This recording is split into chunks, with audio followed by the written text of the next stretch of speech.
Bonjour à tous, on se retrouve pour la guidance de la semaine du 21 avril. J'espère que vous allez bien.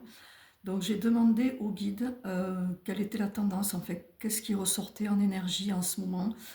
Et on me dit bien évidemment on est sur un mois 4, mais pas que.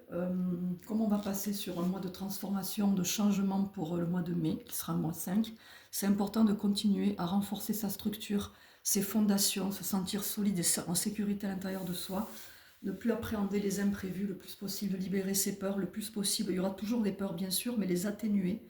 Donc il faut mettre l'accent sur ça. Moi ça ne m'étonne pas. On est sur une année neuve, donc on clôture et on trie, on libère tout ce qui est inutile, on change.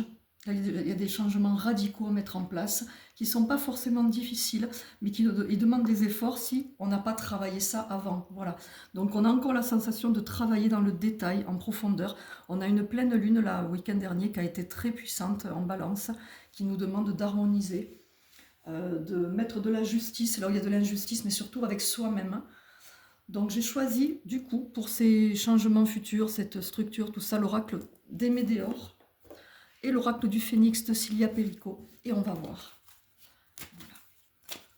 Pour les personnes qui le souhaitent, le tirage à choix, j'ai fait un nouveau format de vendredi, est toujours valable. Les tirages, quand vous tombez dessus, peu importe le moment, c'est toujours d'actualité. Voilà. Hop.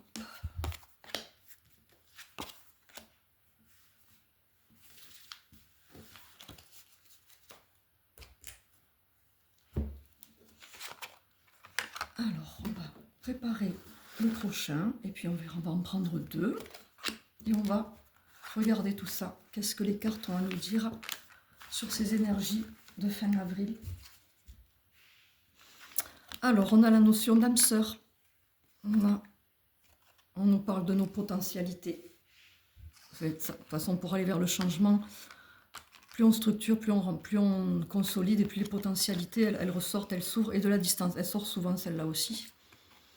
Voilà. Donc là, on me dit que, alors, elles n'ont pas forcément à voir les unes avec les autres, mais ce qui me vient déjà, c'est ça va être nécessaire pour certains d'entre vous de mettre de la distance avec certaines situations ou certaines personnes.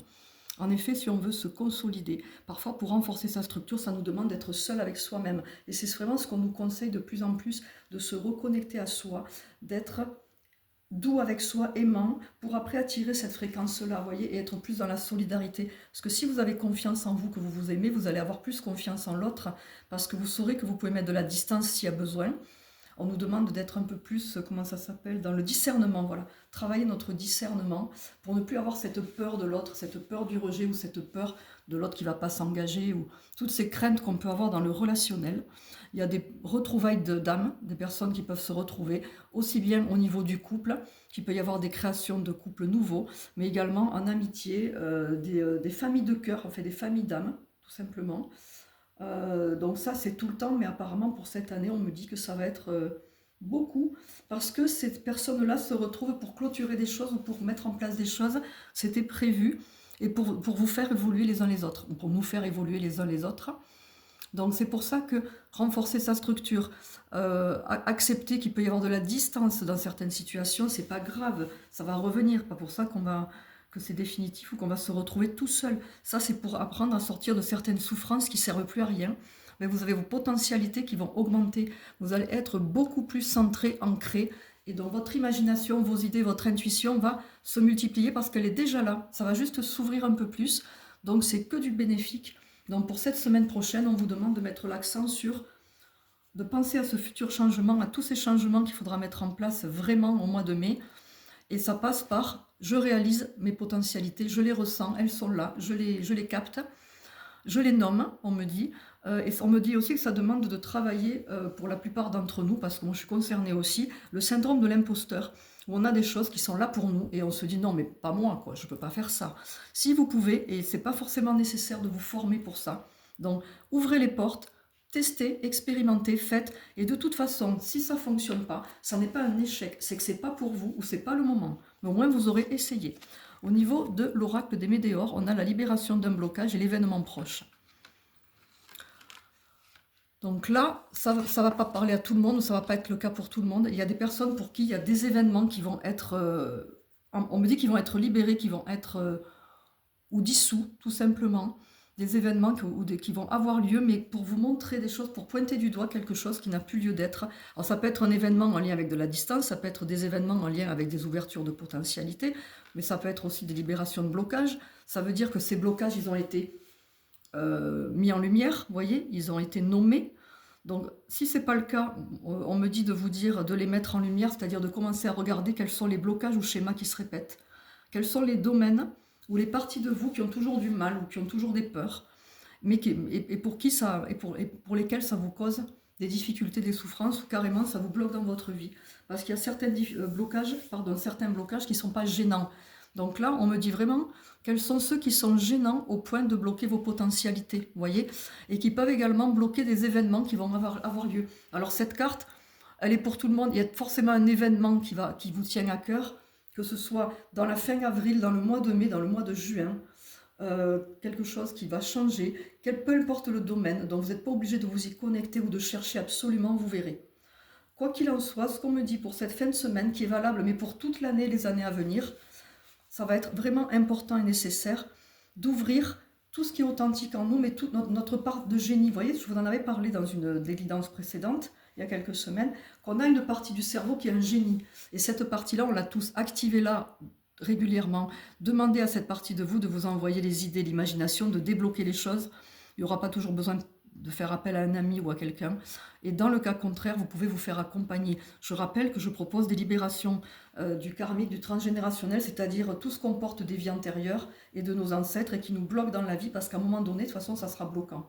Quoi qu'il en soit, ça nous permet de nous libérer, nous, d'ouvrir des portes, de libérer tout ça. Moi, c'est incroyable les potentialités qui se sont ouvertes aussi depuis que je me libère, mais on peut aussi faire des accompagnements, des guidances ou de la voyance avec de la numérologie. N'hésitez pas à regarder sur mon site, à me consulter par téléphone, on fait des échanges, les échanges sont gratuits, pas obligé de prendre rendez-vous et on regarde ce qui est bon pour vous. Je mets aussi en lumière le chemin de vie, c'est-à-dire la fonction pour laquelle votre âme est venue, avec tous les outils qui sont à votre portée ou que vous pouvez développer.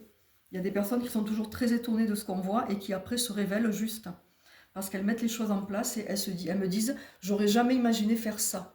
J'aurais jamais imaginé mettre en place ce genre de choses dans ma vie. J'aurais jamais imaginé guérir les gens de cette manière-là. Parce que la plupart, ce que vous avez envie pour avoir beaucoup souffert, et parce que votre spiritualité s'est ouverte en ce sens, vous avez envie d'aider les gens à guérir. Et c'est pour ça que c'est important de se guérir soi, au maximum, petit à petit, on ne guérit jamais entièrement, mais de changer, de transformer, d'évoluer. Et ce mois de mai, il va être un mois de transformation énorme. Donc c'est pour ça qu'ils me disent d'insister là sur consolider sa structure, sa sécurité, son chakra racine, c'est-à-dire libérer tout ce qui nous empêche de nous sentir en sécurité, voyez. Et ça se travaille aussi en accompagnement, on ne peut pas tout faire tout seul, voyez. Donc là, je vais vous souhaiter un bon week-end de Pâques. J'espère que la plupart d'entre vous, vous êtes en famille, que ça se passe bien. Prenez soin de vous physiquement, c'est très important. On me dit régulièrement qu'on doit boire, se reposer. Et ne rien faire n'est pas quelque chose de mal. Ne vous sentez pas mal à l'aise de ne rien faire. Passez une journée à rien faire, à buller et à regarder les petits oiseaux, les papillons, c'est bien parce que dans ces moments-là, vous vous reposez et vous vous mettez au calme et vous posez votre mental et vous libérez la charge émotionnelle sans vous en rendre compte. Donc c'est très très bien. Et hydratez-vous, essayez de manger sain le plus possible, que nos corps soient purifiés pour pouvoir accueillir la suite au niveau universel. Ça ne sera pas toujours facile dans le futur ce qui va se passer et on a besoin d'être solide, fort au niveau de notre structure. Voilà. Je vous embrasse très fort. Je vous souhaite un beau week-end, une belle semaine prochaine et j'annoncerai les lives pour la semaine prochaine. Suivez les stories. À bientôt!